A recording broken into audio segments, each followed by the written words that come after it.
میں ہاسپٹل کے visiting area میں اپنے شوہر کے ساتھ بیٹھی تھی۔ میں بے حد پریشان تھی۔ میرا شوہر مجھے گھور گھور کے دیکھ رہا تھا۔ میں نے اس پر ایک نظر ڈال کر فوراً ہٹا لی۔ مجھے وہاں پر بے حد بے چینی سی ہو رہی تھی۔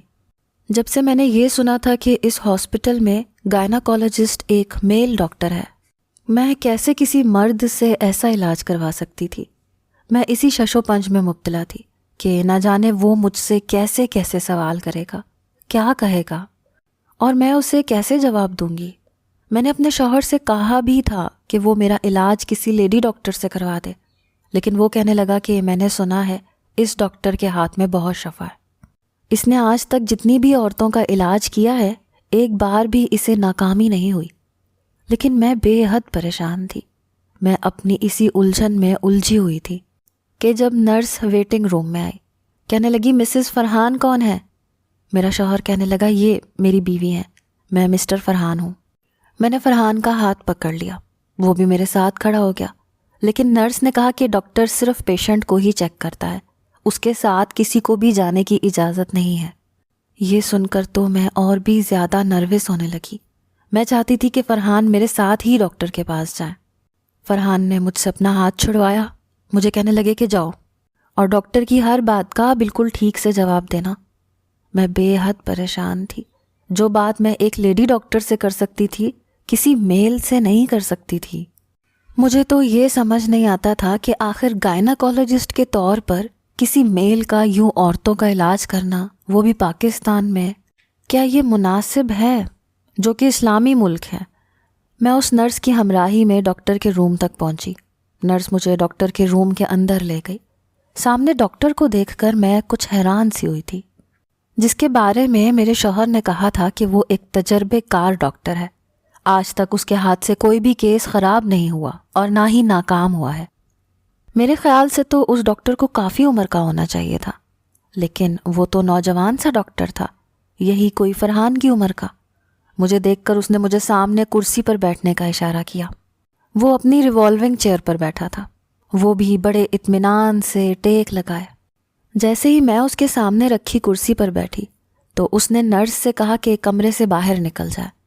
جیسے ہی نرس کمرے سے باہر جانے لگی تو کہنے لگا دروازے کو لاک کر کے پھر تم باہر جانا۔ یہ سن کر میرا دل اور بھی بے چین سا ہوا۔ نرس نے مسکرا کر دروازہ لاک کیا اور کمرہ بند کر کے چلی گئی۔ پہلے تو اس ڈاکٹر نے مجھے سر سے پیر تک بڑے غور سے دیکھا، پھر جو سوالات اس نے مجھ سے کیے، میں تو وہ سن کر ہی شرم سے پانی پانی ہونے لگی۔ کہنے لگا شادی کو کتنے سال ہو گئے ہیں؟ میں نے کہا 5 سال۔ پھر پوچھنے لگا کہ پہلے کوئی حمل ہوا تھا؟ میں نے کہا کہ شادی کے 1 سال بعد میں امید سے ہوئی تھی، لیکن میرا بچہ ضائع ہو گیا۔ میں نے قصداً اس سے سچ چھپایا تھا۔ یہ سن کر وہ کہنے لگا اچھا ٹھیک ہے۔ پھر کہنے لگا آپ سامنے بیڈ پر لیٹ جائیں، میں آپ کا چیک اپ کرنا چاہتا ہوں۔ یہ سن کر تو میرے ہوش اڑ گئے۔ میں نے کہا میں یوں آپ سے چیک اپ نہیں کروا سکتی۔ میری بات سن کر کچھ دیر تو وہ مجھے دیکھتا رہا، پھر مسکرانے لگا۔ کہنے لگا کیوں؟ آپ نہیں جانتی تھیں کہ آپ ایک میل سے علاج کروانے آئی ہیں؟ مجھے لگا جیسے اس کے لہجے میں طنز ہو۔ میں نظریں جھکا گئی۔ میں نے کہا آپ کو یہاں پر ایک لیڈی ڈاکٹر کو بھی رکھنا چاہیے تھا۔ وہ کہنے لگا اس بات کا مشورہ آپ مجھے دیں گی کہ مجھے کیا کرنا چاہیے تھا اور کیا نہیں؟ وہ کہنے لگا یہاں آنے والی ہر عورت کا میں چیک اپ کرتا ہوں، ان میں سے تو کبھی کسی کو اعتراض نہیں ہوا۔ اگر آپ کو اتنا ہی اعتراض تھا تو آپ کو یہاں آنا ہی نہیں چاہیے تھا، خواہ آپ میرا وقت ضائع کر رہی ہیں۔ یہ کہتے ہی اس ڈاکٹر نے سامنے رکھے ٹیبل پر انٹر کام کی بیل بجائی اور وہ نرس کمرے کے اندر آ گئی۔ شاید دروازے کی چابی باہر ہی لگی ہوئی تھی جس سے اس نے لاک کھولا تھا۔ ڈاکٹر نے نرس سے کہا کہ ان کے ہسبینڈ کو اندر بلائیں۔ کچھ دیر بعد ہی فرحان نرس کے ساتھ اندر آئے۔ ڈاکٹر نے اسے بھی سامنے کرسی پر بیٹھنے کا اشارہ کیا۔ وہ بیٹھ گیا۔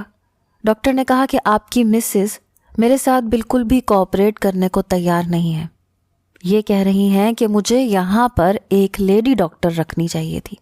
دیکھیں اگر آپ نے مجھ سے علاج نہیں کروانا تھا تو میرا وقت برباد کرنے کی کیا ضرورت تھی؟ یہ سن کر فرحان نے مجھے غصیلی نظر سے دیکھا۔ ڈاکٹر کہنے لگا آپ انہیں اپنے ساتھ واپس لے جا سکتے ہیں۔ پہلے آپ اپنی بیوی کا یہ مائنڈ بنائیں کہ اسے اپنا علاج مجھ سے کروانا ہے۔ جب یہ رضامند ہو جائے تو پھر لے کر آئیے گا۔ یہ سن کر فرحان نے مجھے غصے سے اٹھنے کا اشارہ کیا۔ خاموشی سے نظریں جھکائے میں کمرے سے باہر نکل گئی۔ واپسی کے پورے راستے ڈرائیو کرتے ہوئے فرحان مجھے یہی باتیں سناتے رہے کہ پچھلے 4 سالوں سے میں نے تمہارا بہت علاج کروا لیا، ہر جگہ سے مجھے مایوسی ہوئی ہے، اس ڈاکٹر کی گارنٹی ہے کہ اس کے علاج سے اولاد ضرور ہوتی ہے، میں تمہیں یہاں لے کے آیا ہوں تو تمہارے نخرے شروع ہو گئے، چاہتی کیا ہو تم؟ دیکھو اگر تمہاری یہی حرکتیں رہیں تو میں تمہیں طلاق دے دوں گا، مجھے ہر صورت وارث چاہیے، اور تم جانتی ہو کہ مجھے ایک بچے کی اشد ضرورت ہے، مجھے اسی سال اپنی اولاد چاہیے۔ ان کی یہ بات سن کر میں نے تڑپ کر ان کی طرف دیکھا تھا۔ میں نے کہا شادی کے چند ماہ بعد میں امید سے ہو گئی تھی، اس وقت آپ نے میرے ساتھ وہ ظلم کیوں کیا تھا؟ آپ نے کیوں میرا ابارشن کروایا تھا؟ ساری خرابی اسی سے ہوئی ہے، اور اب آپ چاہتے ہیں کہ میرا علاج ایک میل ڈاکٹر کرے؟ میں تو آج جیسے پھٹ پڑی۔ میں نے فرحان سے صاف انکار کر دیا کہ مجھے ایسا علاج کسی بھی میل ڈاکٹر سے نہیں کروانا۔ میری بات سن کر انہوں نے گاڑی کی اسپیڈ بہت زیادہ بڑھا دی۔ میرا دل پہلے ہی خوف زدہ تھا، جانتی تھی کہ وہ غصے میں ایسا کر رہے ہیں، اس لیے میں خاموش ہو گئی، کھڑکی سے باہر دیکھنے لگی۔ ڈر مجھے لگ رہا تھا کیونکہ وہ بہت تیز گاڑی چلا رہے تھے، لیکن اگر میں ان سے یہ کہتی کہ میں ڈر رہی ہوں، گاڑی کی اسپیڈ ہلکی کر دو، تو وہ اور بھی زیادہ بڑھا دیتے۔ وہ ایسے ہی تھے، ضدی اور انا پرست۔ ان 5 سالوں میں اچھی طرح سے جان گئی تھی کہ میرا کسی بات پر اختلاف کرنا فرحان کو غصہ دلا دیتا ہے، اور غصے میں وہ پاگل ہو جاتے ہیں، پھر انہیں کچھ بھی نظر نہیں آتا۔ میں بے حد پریشان تھی۔ گاڑی گھر کے سامنے بڑی زور کی بریک لگنے پر رکی تھی۔ میرا سر سامنے ڈیش بورڈ سے ٹکراتے ٹکراتے بچا تھا۔ میرے اترنے سے پہلے ہی فرحان گاڑی سے اترے، گاڑی کا دروازہ بڑی زور سے بند کر دیا اور گھر کے دروازے کا تالا کھولنے لگے۔ یہ دیکھ کر میں سمجھ گئی تھی کہ آج پھر میری شامت ہے۔ مجھے یہ شخص ویسے بھی نفسیاتی مریض لگتا تھا۔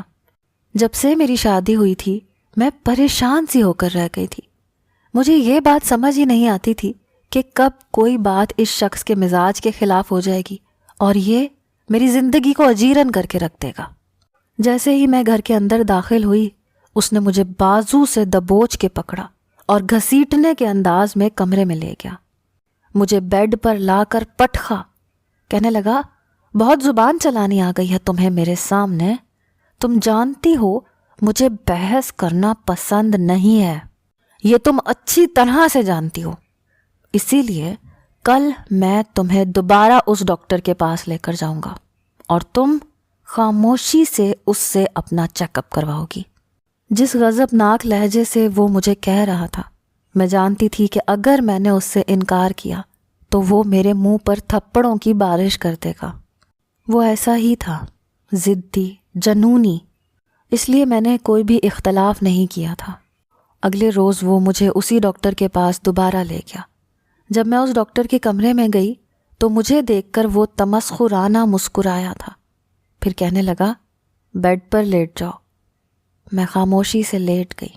اس کے بعد جب اس نے کمرے کی لائٹ بند کی تو میرے ہوش اڑ گئے۔ میں سوچنے لگی کہ یہ کون سا چیک اپ تھا جو وہ بند لائٹ کے ساتھ کرنا چاہ رہا تھا۔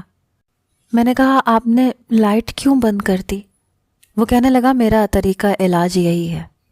یہ کہہ کر ڈاکٹر میرے پاس آ گیا۔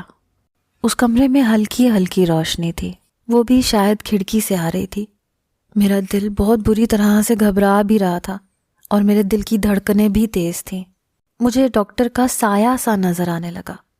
اب وہ میرے بہت قریب آ چکا تھا، اور پھر اس کے بعد جب میری شادی فرحان سے ہوئی تھی تو اس وقت اس کی والدہ حیات تھی۔ وہ دونوں ماں بیٹا ہی تھے۔ میری ساس بہت اچھی تھی، لیکن فرحان کا رویہ ایسا تھا کہ کبھی آگ تو کبھی پانی۔ اس کے مزاج سے میں پریشان ہو کر رہ گئی تھی۔ کبھی کبھی تو میری بہت بڑی بڑی باتوں کو نظر انداز کر جاتا تھا، اور کبھی ذرا سی بات پر لڑنے جھگڑنے لگتا۔ جب تک میری ساس زندہ تھی وہ فرحان سے میری خاطر لڑتی رہتی تھیں، کہتی تھیں مت کہا کرو اسے کچھ، کیوں تم اس کے پیچھے پڑے رہتے ہو، وہ بیچاری تو تمہارے سامنے اف بھی نہیں کرتی۔ میری شادی کو 1 ماہ گزرا تھا کہ میں فرحان کی عادت سے تنگ آ چکی تھی۔ اس 1 ماہ کے عرصے میں کئی بار میں نے منتیں کر کر کے روتے ہوئے فرحان کو منایا تھا۔ ذرا سی بات پر وہ ناراض ہو جاتا تھا، اور جب تک میں اس کے سامنے روتے ہوئے ہاتھ جوڑ کر معافیا نہیں مانگتی تھی وہ مجھ سے راضی نہیں ہوتا تھا۔ 1-2 بار وہ مجھ پر ہاتھ اٹھا چکا تھا، کہتا تھا تم شرٹ کو صحیح سے پریس نہیں کرتی، کبھی کہتا تھا کہ تم چائے اچھی نہیں بناتی، حالانکہ میں کوشش کرتی تھی کہ جیسی اسے پسند ہے میں ویسا کام کروں، لیکن وہ کسی طرح سے راضی نہیں ہوتا تھا۔ شادی کے چند ماہ بعد ہی جب میں پہلی بار امید سے ہوئی تو جو حال میرا فرحان نے کیا تھا، سننے والوں کی شاید روح لرز جائے۔ میری طبیعت سست تھی، اسی لیے میری ساس مجھے قریبی کلینک میں لے گئی۔ میری ڈاکٹر نے میرے 1-2 ٹیسٹ کروائے اور یہ خوشخبری سنا دی کہ میں امید سے ہوں۔ میں بھی خوش ہو گئی کہ ہو سکتا ہے کہ جب یہ خبر فرحان کو معلوم ہو تو وہ میرا خیال رکھنے لگے، اس کا رویہ مجھ سے ٹھیک ہو جائے۔ لیکن یہ میری ایک خام خیالی تھی۔ جیسے ہی میری ساس نے فرحان کو یہ خبر سنائی تو ایک دم ہی وہ گم سم سا ہو گیا، اس کا چہرہ متغیر ہونے لگا، آنکھیں غصے سے لال ہونے لگیں۔ مجھے لگتا تھا جیسے وہ اپنے آپ میں غصہ ضبط کر رہا ہے، کیونکہ اس نے اپنی دونوں مٹھیاں بھینچ لی تھیں۔ یہ دیکھ کر میں بری طرح سے گھبرا گئی۔ مجھے سمجھ نہیں آ رہا تھا کہ اسے یہ خبر سن کر غصہ کیوں آیا ہے، یہ تو خوشی کی خبر تھی۔ رات کو جب میں کمرے میں آئی تو وہ سگریٹ پی رہا تھا، پورا کمرہ دھوئیں سے بھرا پڑا تھا۔ جب میں نے سائڈ ٹیبل پر دیکھا تو ایش ٹرے سگریٹ کے بجھے ہوئے ٹکڑوں سے بھرا پڑا تھا۔ جیسے ہی اس نے مجھے کمرے میں آتے ہوئے دیکھا تو کہنے لگا، ہماری شادی کو ابھی چند ماہ ہوئے ہیں اور تمہیں بچہ پیدا کرنے کا بھی شوق ہو گیا۔ فرحان کے منہ سے یہ سب سن کر میں ششدر سی رہ گئی۔ میں نے کہا، فرحان، یہ سب اللہ کی طرف سے ہوتا ہے، میرے چاہنے نہ چاہنے سے نہیں ہو سکتا۔ وہ کہنے لگا، لیکن میری اولاد میرے کہنے سے ہی پیدا ہوگی، جب میں چاہوں گا تب وہ دنیا میں آئے گی، اور جب میں نہیں چاہوں گا تو کسی کا باپ بھی اسے دنیا میں نہیں لا سکتا۔ فرحان کی زبان سے ایسے الفاظ سن کر مجھے بہت برا لگا تھا۔ وہ کہنے لگا، ابھی مجھے کوئی بچہ نہیں چاہیے، میں 1 سال اپنی شادی کو انجوائے کرنا چاہتا ہوں، وہ بھی اپنے طریقے سے۔ کل میں تمہیں ہاسپٹل لے کر جاؤں گا، تمہارا ابارشن کروا دوں گا۔ یہ سن کر میں نے برجستہ کہا کہ میں یہ نہیں کرواؤں گی، یہ ایک گناہ ہے۔ وہ کہنے لگا، تم ہوتی کون ہو اس بات کا فیصلہ کرنے والی؟ میری اولاد ہے، اس کا فیصلہ میں کروں گا۔ مجھے ابھی اسے اس دنیا میں نہیں لانا تو اس کا مطلب ہرگز بھی نہیں لانا۔ یہ کہنے کے بعد اس نے لیمپ بند کیا اور سو گیا۔ پوری رات مجھے نیند نہیں آئی کہ نہ جانے اب وہ کیا کرے گا۔ فرحان کے اٹھنے سے پہلے ہی میں اٹھ کر کمرے سے باہر نکل گئی۔ میں نے ساری بات اپنی ساس کو بتا دی۔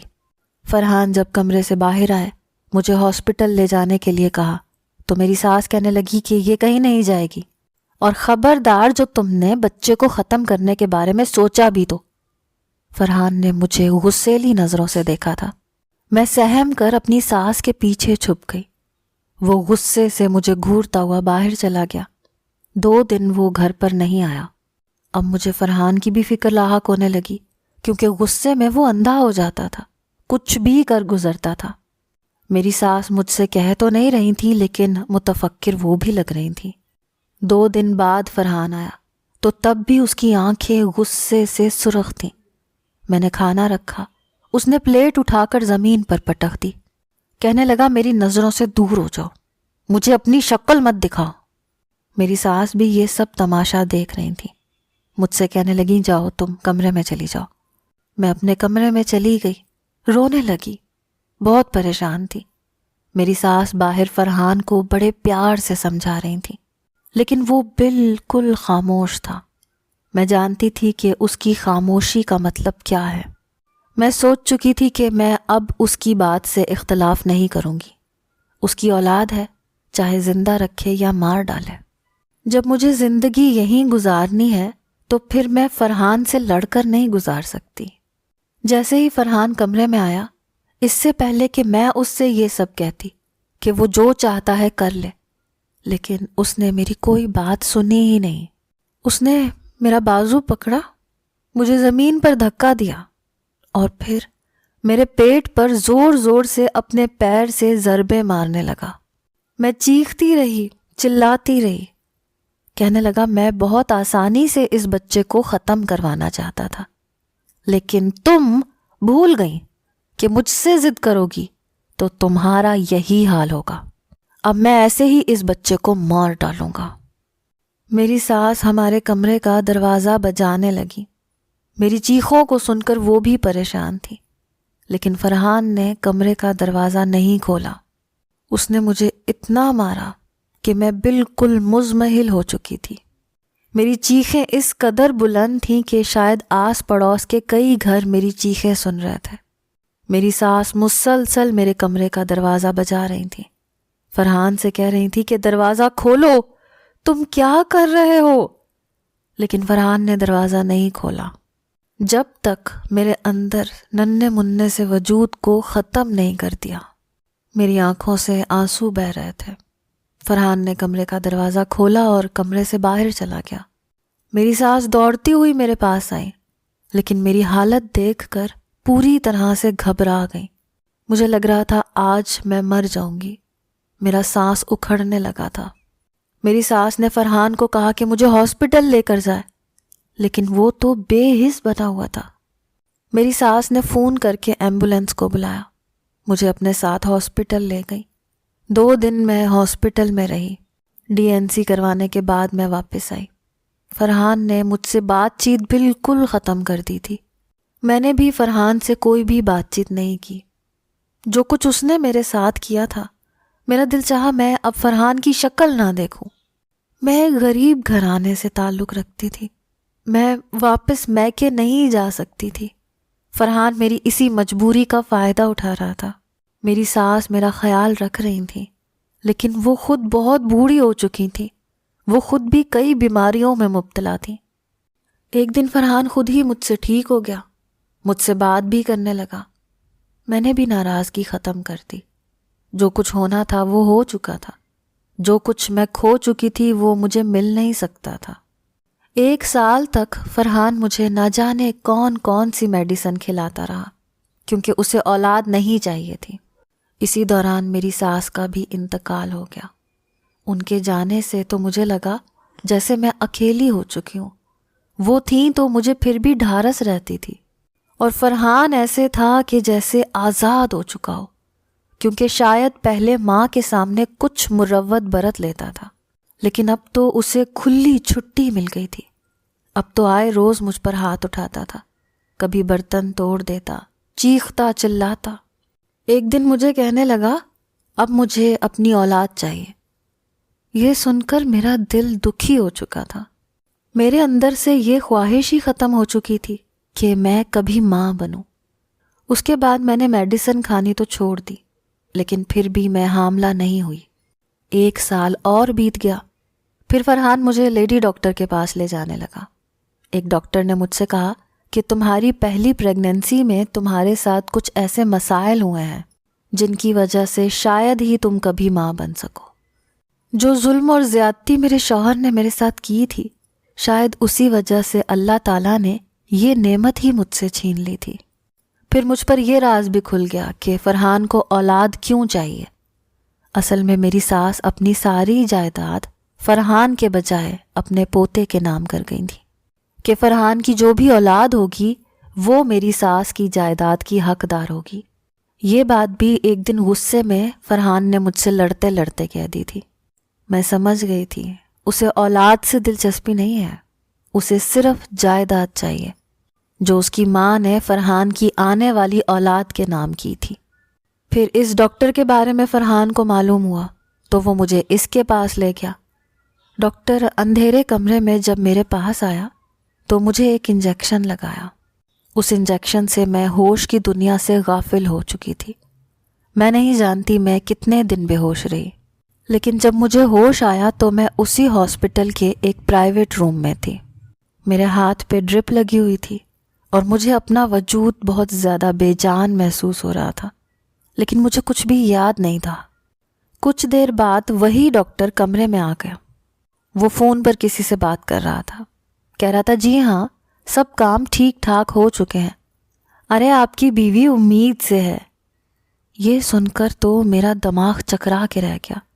میں کب سے اس ہاسپٹل میں تھی اور کب سے بے ہوش تھی، اور کیا ہوا تھا میرے ساتھ کہ میں امید سے بھی ہو چکی تھی؟ ایک کے بعد ایک سوال میرے دماغ میں گردش کرنے لگا۔ اس ڈاکٹر نے جب مجھے ہوش میں دیکھا تو مسکرانے لگا، کہنے لگا اب آپ کو کیسا محسوس ہو رہا ہے، ٹھیک تو ہے نا؟ میں نے اسے غصے سے دیکھا۔ میں نے کہا ابھی آپ نے کس کے بارے میں بات کی ہے؟ کون امید سے ہو چکی ہے؟ ڈاکٹر میری بات سن کر مسکرانے لگا، کہنے لگا آپ ہی کا تو ٹریٹمنٹ کر رہا تھا آپ کے شوہر کی اجازت سے۔ میں نے کہا میں کب سے بے ہوش ہوں؟